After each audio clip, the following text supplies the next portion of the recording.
प्रिय साथियों नमस्कार। गीता के प्रथम अध्याय के श्लोक 12 से आगे बढ़ने से पहले हम छोटी सी जानकारी, छोटी सी ज्ञान आप सभी के बीच में रखना चाहूँगा। जो व्यक्ति द्रौपदी को जान जाएगा वह जो है ध्यान को जान जाएगा, वह ईश्वर को प्राप्त हो जाएगा, वह ज्ञान को उपलब्ध हो जाएगा।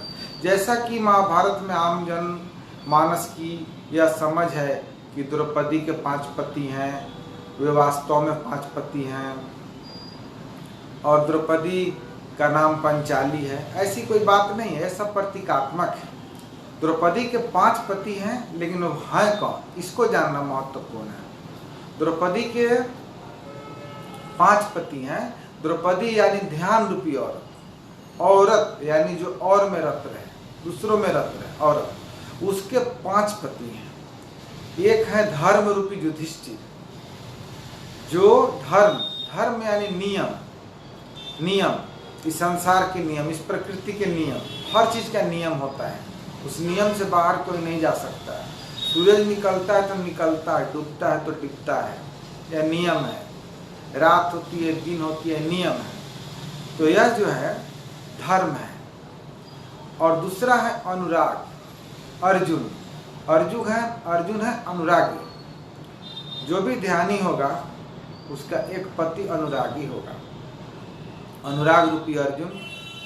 तीसरा है भीम, भाव रूपी भीम, जो भी भाव वाला होगा वह भीम का प्रतीक है, वो भी पति है उनका। चौथा है नकुल, जो भी ध्यानी होगा वह नियम में रहेगा, वह नियम से चलेगा, कब साधन करना है, कब भजन करना है, कब आराधना करना है, वह नियम से चलेगा। और 5वां है सत्संग रूपी सहदेव, और जो भी ध्यानी होगा वह सत्संगी होगा। और उससे जो होगा, जिसके 5 पति ऐसे होंगे, उनके 5 पुत्र भी होंगे, उनसे 5 पुत्र जन्म लेगा।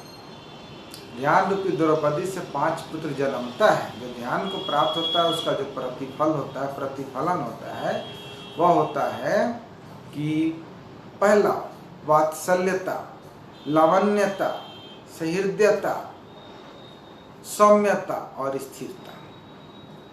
जो ध्यानी होगा उसका प्रतिफलन होगा वात्सल्यता, लावण्यता, सहृदयता, सौम्यता एवं स्थिरता।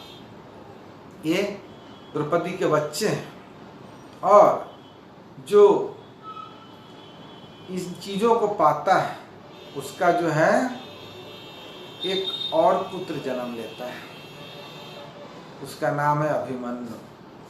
जब इतना प्राप्त हो जाता है ध्यानी को तो उसका मन अभय हो जाता है। नहीं तो मन तो बड़ा चंचल है, उसको काबू में रखना बड़ा मुश्किल है, वह बहुत ही मुश्किल चीज है। तो मित्रों, आप सभी को पता होगा कि द्रौपदी कोई ऐसी वैसी महिला नहीं है, वह ध्यान रूपी है, उसी को द्रौपदी कहा गया। आप सभी को मालूम होगा कि महाभारत युद्ध होने से पहले जब दुर्योधन गया था उनके महल पे, तो जहाँ पानी था वहाँ आग था, जहाँ आग था वहाँ पानी था, इस तरह का बना हुआ था। मित्रों, यह प्रतीकात्मक है, इस तरह की होती नहीं है। इस पर वो पानी में कहीं गिर गया, जहाँ सूखा था वहाँ पानी था, जहाँ पानी था वहाँ आग था, इस तरह की बात थी। प्रतीकात्मक है, ऐसा होता नहीं है, लेकिन यह अज्ञानियों के लिए कहा गया है। इसलिए द्रौपदी ने कटाक्ष किया था कि अंधा का पुत्र अंधा होता है, यानी जो अज्ञानी है वो अंधा है।